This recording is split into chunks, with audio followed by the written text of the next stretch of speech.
KREM 2 News begins now.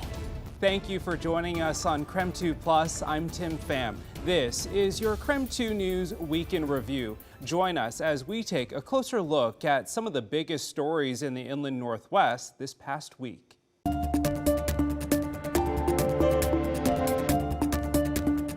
For several hours today, Spokane police and SWAT vehicles covered this whole area just south of the DSHS building. Now, their efforts were focused on this area right here behind the storage container. That is where a man who was armed with a knife had barricaded himself. Spokane police have identified the suspect as 41-year-old Charleston Harper, who had an outstanding DOC warrant for failing to register as a sex offender. The standoff lasted about 8 hours and ended peacefully this afternoon. SPD says at 7 a.m., security at the DSHS building reported a man was trespassing on the property. When police arrived, they say the suspect pulled out a knife, threatening to harm himself, and repeatedly said he intended to force police to shoot him. Then Harper barricaded himself in a fenced dumpster area on the south side of the DSHS building. SPD says officers did use a taser.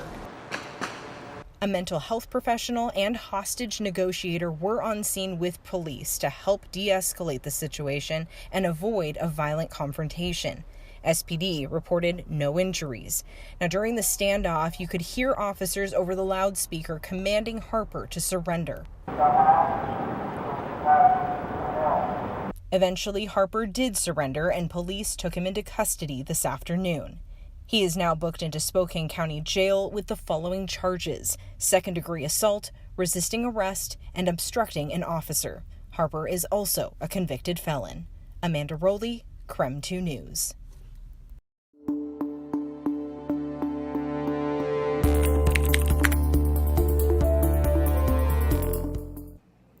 Well, Spokane police arrested Charleston Harper yesterday afternoon after he barricaded himself outside the DSHS building on Maple Street. Today, I looked up Harper's past, and it turns out he has an extensive criminal history, one that includes a violent confrontation with Spokane police. Yesterday morning, Spokane police say security at DSHS on Maple Street reported a man trespassing. When officers arrived, SPD says Charleston Harper pulled out a knife and threatened to harm himself and repeated his intentions to force police to shoot him. Harper eventually barricaded himself in a fenced dumpster area outside the building for about 8 hours, refusing to surrender.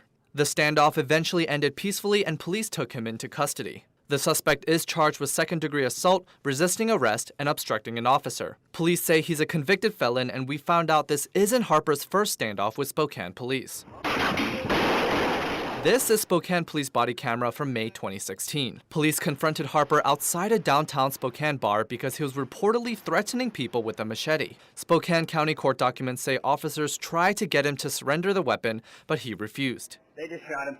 Eventually, Harper started yelling at police to shoot him. But once he opened the front door and started to go inside, police fired both non-lethal and lethal shots. I've been done a long time. I've been trying too long. I'm done. Police say they shot because they feared for the safety of the people inside. Harper was shot in the back but survived. In total, Harper has had 14 criminal convictions since 2003, all in Spokane County. These include harassment and robbery. In 2015, he was accused of assaulting firefighters who were trying to help him on Maple Street Bridge. He was found not guilty. According to the Department of Corrections, Harper has served nearly 4 years in prison in the state of Washington.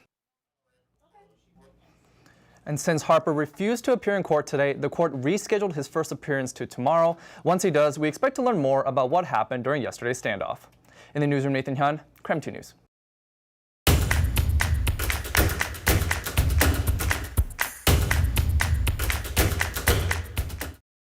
These are the new ones that we had made to go in the cars and the windshields of the cars. Spokane County's union ambulance workers are preparing to send a message. The fact of the matter is we're telling them we're ready to go. EMTs and paramedics with American Medical Response here in the Spokane have been working since June 30th without a contract. As of this morning, those workers have started voting on whether to strike. People make comments to them in the ambulance. You know, at least they get paid good wages, and like, man, actually we don't. And people are surprised to hear that they make less than a lot of fast food workers. Business agent Joe Kewen says those low wages are a big factor in the failing negotiations.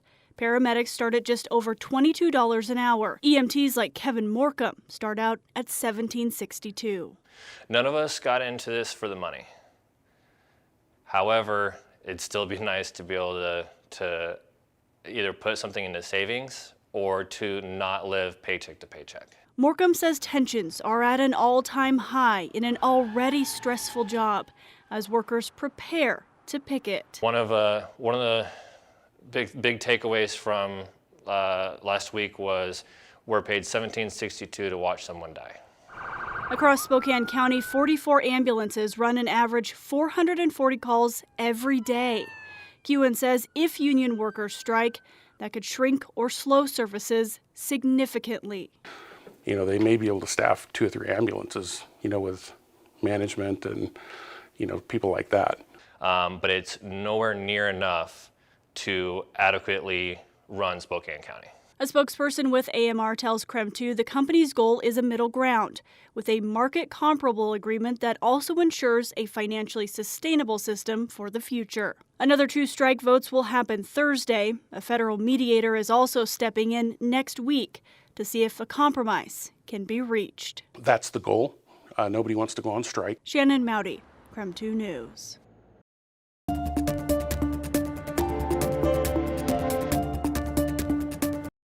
KREM 2 News has obtained documents from American Medical Response, including this memo that the company sent to AMR Spokane employees just today, which the Teamsters Union says has not only angered its members, but strengthened them to strike if a deal isn't reached. By late next week, many of Spokane's ambulance workers may not be there to answer the call. We've already had a majority support from the membership. Yes. Larry Crutch with Teamsters Local 690 says that's from 3 strike votes so far, with more support for a union strike after 2 letters from American Medical Response this week. The first letter, dated July 11th, warned Teamsters its pickets outside AMR Spokane violated federal law. The employer claimed that they are a health care provider, and that as such that we were in violation of the National Labor Relations Act, and they were threatening to sue us if we held another picket. Global Medical Response, AMR's parent company, warned the union not to picket again, saying the act prohibits picketing at a healthcare institution without at least 10 days' notice. Legal counsel gave us advice that we were on strong ground, that we were well within our rights to do what we had done. But now Teamsters has given notice. They plan to strike July 22nd if a contract deal isn't reached. AMR Spokane, in turn, released this memo Thursday, warning employees if they walk out, the company may permanently replace them under federal law. The company also warned wages wouldn't be paid and wouldn't be eligible for unemployment or health insurance during the strike. But we just feel that the memo is a scare tactic. KREM 2 reached out to AMR. In a statement, a spokesperson says they're working with Teamsters to reach a middle ground, but have an obligation to prevent interruptions to ambulance services and have taken measures to make sure it doesn't happen. When pressed to elaborate on what those measures are, we were told AMR has a contingency plan in case of a strike. With one more strike vote to go, business agent Joe Kewen says their members are more fired up than ever and not backing down. They want to see a deal. They want to see this thing come to a conclusion without going on strike. But at the end of the day, I think the majority has already spoken. A federal mediator is expected to meet with both sides starting Monday and Tuesday. We could know shortly after those meetings next week if the strike will happen. In Spokane, Shannon Mowdy, KREM 2 News.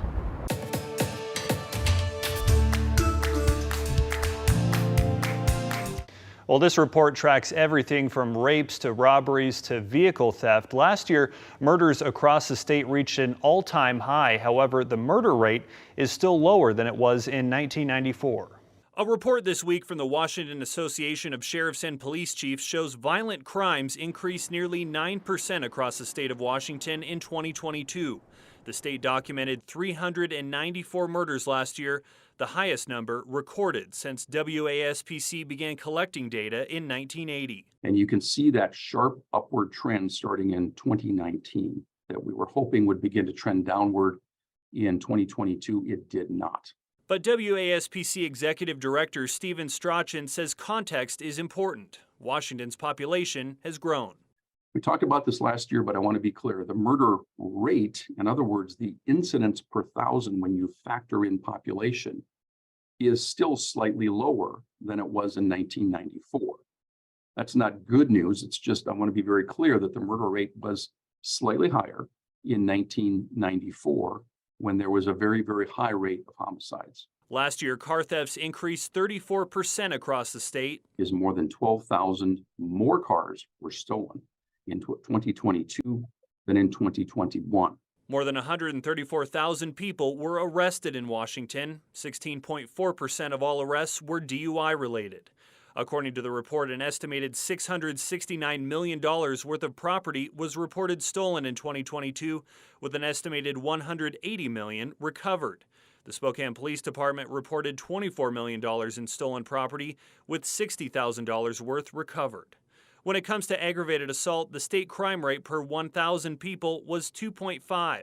In the city of Spokane, it's 4.6. Seattle has an aggravated assault crime rate of 5.4, according to the report. Spokane police recorded a decrease in rape, arson, and no contact order violations. The department saw an increase in robbery, burglary, and vehicle theft.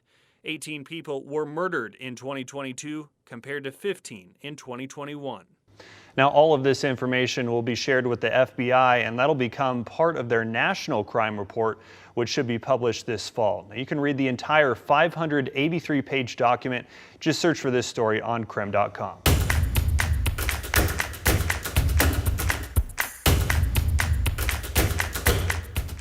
The Catholic Diocese of Spokane says the suspect arrested has no affiliation with the church. They say they're praying for this boy and his family. The 65-year-old was arrested within hours.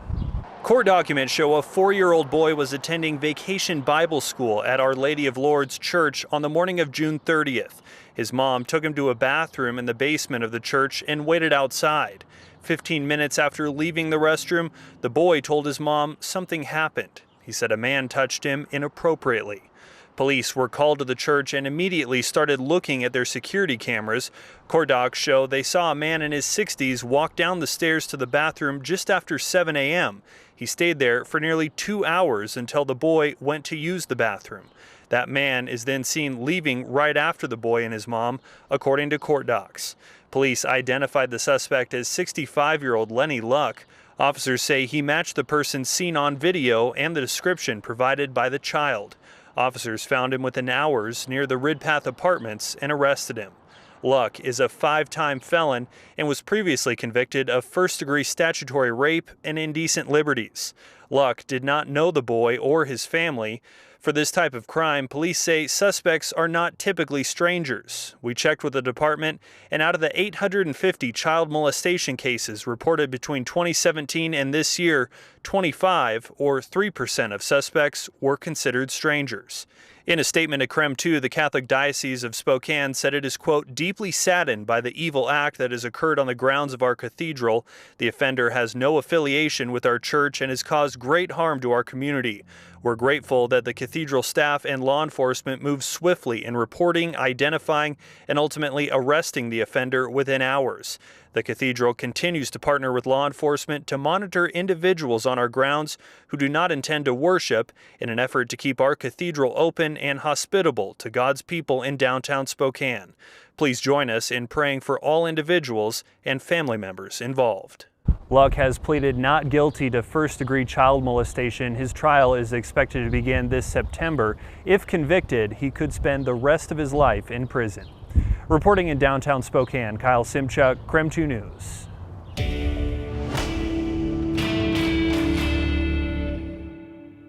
The City Line is a brand new bus route starting in Spokane on Saturday, but many of you have asked if the recent route disruptions will impact the new route. Here's what we can verify about STA's cancellations.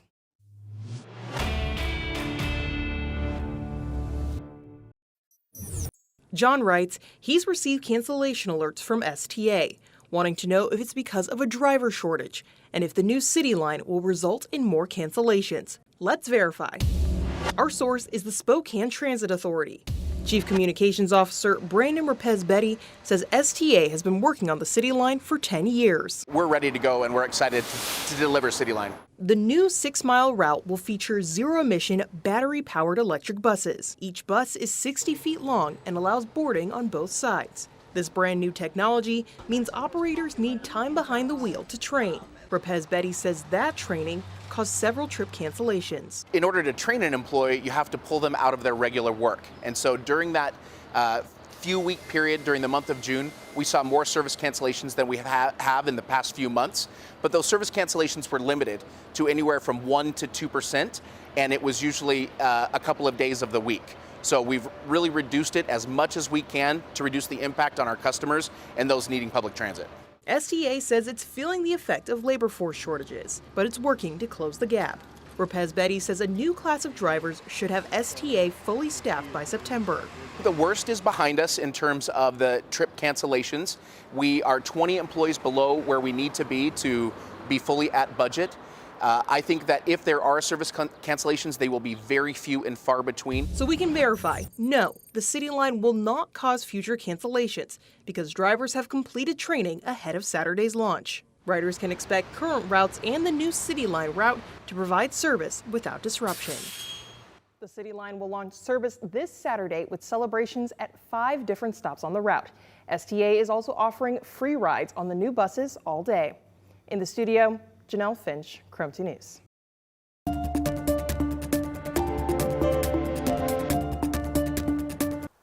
According to the resolution, a new dog park may not be coming to an 8-acre lot here in the Minnehaha neighborhood.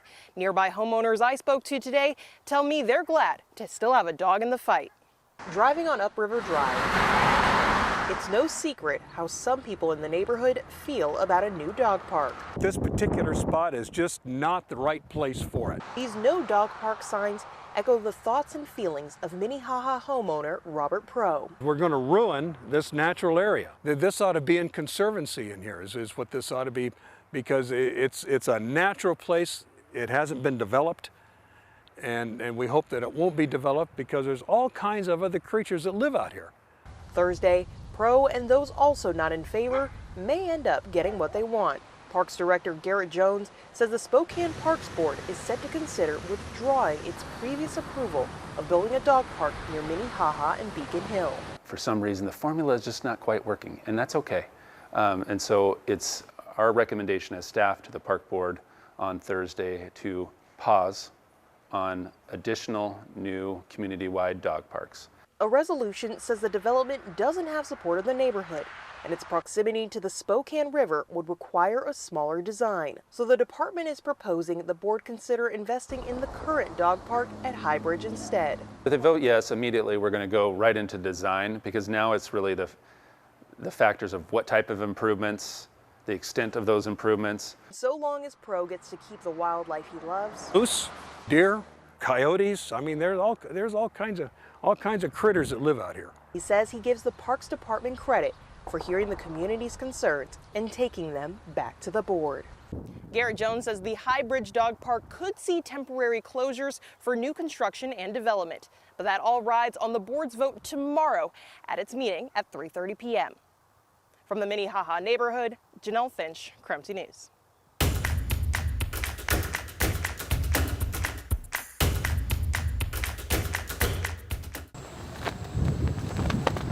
It's not the place anyone hopes to end a road trip.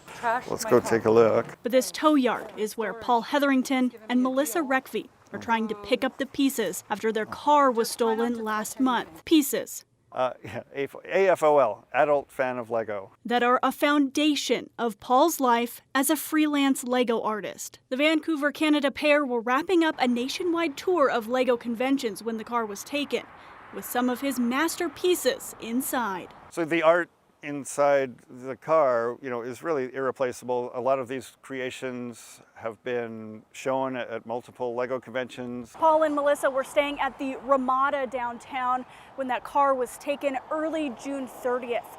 Spokane police just found it over the weekend, so the couple made another trip from Canada to see what they could salvage. But of course the car was empty. Empty of most of the couple's belongings. They were vaping a crack pipe.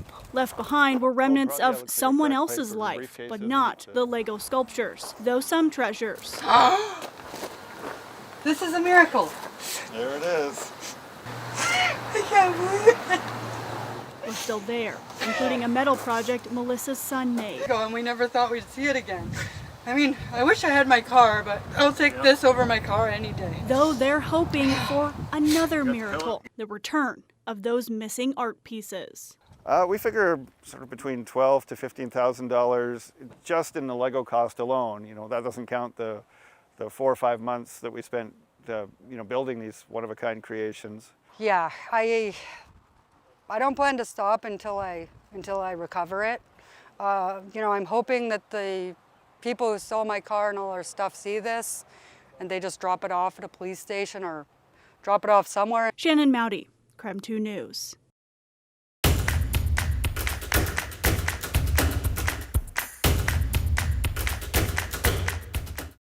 The airport board just released this request for proposals Tuesday, offering 2 leases for restaurant and shop spaces inside. And while it signals new horizons for this expanding airport, it feels like a dead end for some of the people who already work here. In all the coming and going at the Spokane airport, bartender Michael Seidel has found his place. Yeah, I have regulars who travel every month.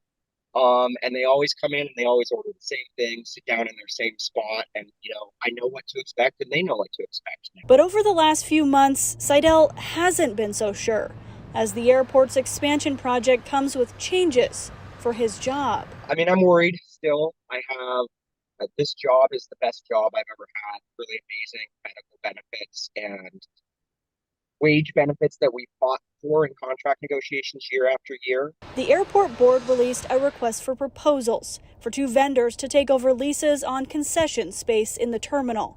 The existing 2 leases for concourses A, B, and C end January 31st. It means Seidel and 100 other union concessions workers could be out of a job by early next year. There's nothing in there that I can see that includes job retention. And now he and other members of Unite Here Local 8 are asking the board to require worker retention in the RFP. Unite Here Local 8's president says it can only benefit the airport to keep those workers. And the airport can and should ensure those jobs are saved if a new vendor takes over. Calls, texts, and emails to airport officials weren't returned Wednesday afternoon. For now, Seidel hopes his employer wins the bid to stay put, with his future up in the air, not knowing where he'll land. 6 months ago, I could pretty much see my future for the next 5 to 10 years working here and saving money. Now I'm not even really able to plan a year out in advance. The airport's asking for those proposals to be submitted by September 26th. Shannon Mowdy, KREM 2 News.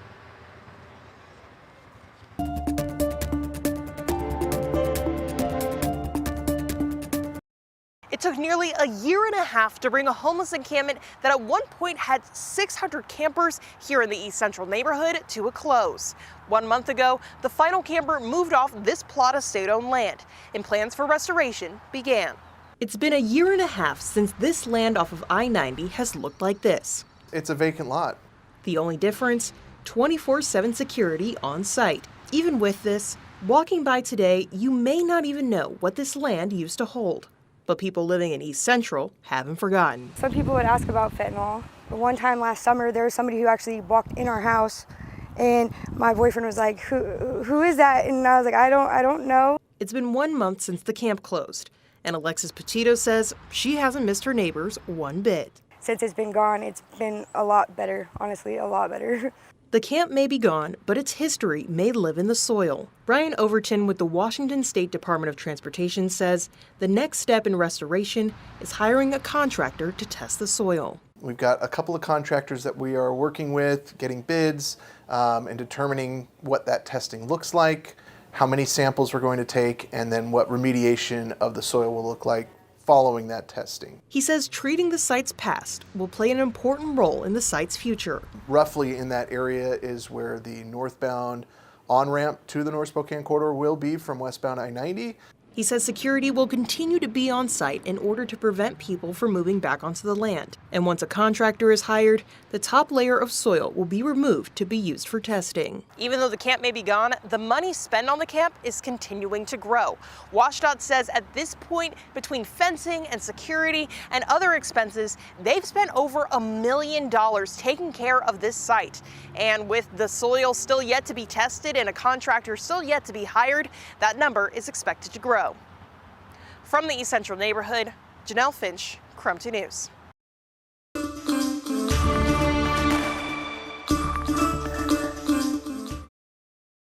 Natalie Mcnichols is one of 5 Washington delegates in D.C. for the Juvenile Diabetes Research Foundation's 2023 Children's Congress. She and over 100 delegates with type 1 diabetes from across the country will meet with members of Congress and advocate for a cure.